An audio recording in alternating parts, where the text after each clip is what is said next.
I asked Gretchen to speak about our first principle, the inherent worth and dignity of every person. My question is, why do we say every person and not every being? I'm also interested in how non-human animals are considered in our seventh principle, respect for the interdependent web of all existence. I was interested to hear from someone who is not vegan or vegetarian how they felt about an animal's right to self-determination, and if we have a moral code, how do animals fit in? My interest was sparked a few years ago after Gretchen delivered an inspiring sermon around kindness and compassion. It was motivating and made me feel good inside. After the sermon, she made an announcement telling the congregation that a restaurant in town would donate to our church something like 20 cents for every chicken wing we purchased. She encouraged us to buy buckets of chicken wings. When others pictured the bucket of chicken wings, they thought of food. I pictured the bucket as dead chickens whose sole purpose in life was to make money for humans by being bred, killed, and sold to profit a huge chain of people and businesses. Farmers, fertilizer companies, feed growers, investors, packaging companies, truckers, etc., till the chicken eventually arrived to the consumer at the restaurant where we were being encouraged to spend our money.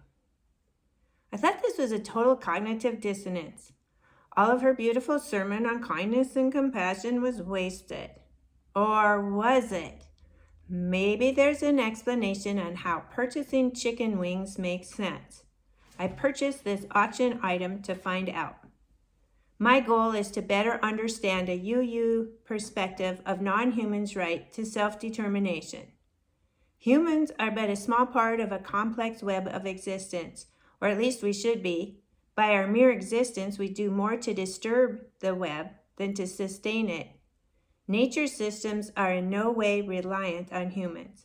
The web would, in fact, function more sustainably without humans.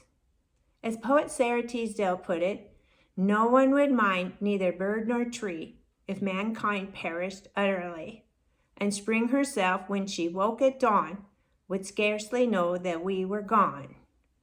The best we can do to respect the interdependent web of all existence is to leave the smallest footprint on it that we can. Bringing more animals into existence for us to use as we please for consumption and entertainment do not do this. I am called to follow our principles by respecting the self-determination of all living beings. We can all do this. And I would ask our church to think with me about the wording of our principles and how they may pertain to our relationship with all beings, not just human beings. Please join me now in saying our covenant. Love is the spirit of this church, and service is its law.